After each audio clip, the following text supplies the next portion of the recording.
Jean-Marie, thank you so much for joining us today. Thank you, Kirby.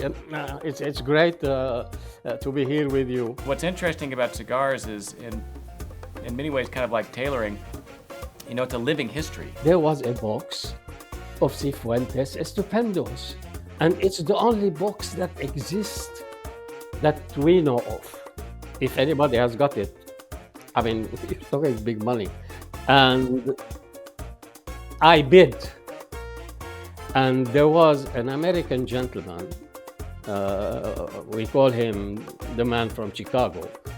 He was from Chicago, and at that time nobody wore a hat. Now everybody has a hat, even me, I have a hat. But at that time nobody wore a hat, and he wore a hat, and he started bidding. It was only him and myself bidding for this Cifuentes Estupendos. I stopped at that time. I stopped at 4,500 pounds.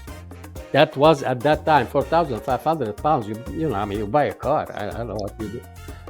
It's a lot of money, and I had to stop.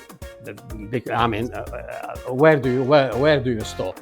At 10K, where do you stop? And it's getting ridiculous. And he purchased it. I lost it. I didn't get it. He got it.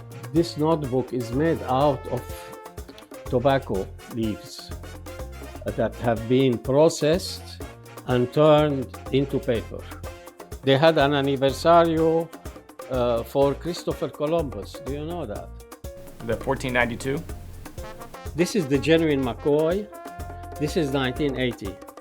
And you were saying if it's an unopened box where the seal's not broken, it's more valuable than a box that has the seal broken and that's been opened, because it's one of the ways that you can assert authenticity, correct? Jaime Partagas sold the factory in Havana to Cifuentes. So Cifuentes was doing his own brand and had his name on some of the Partagas cigars. That's history, man.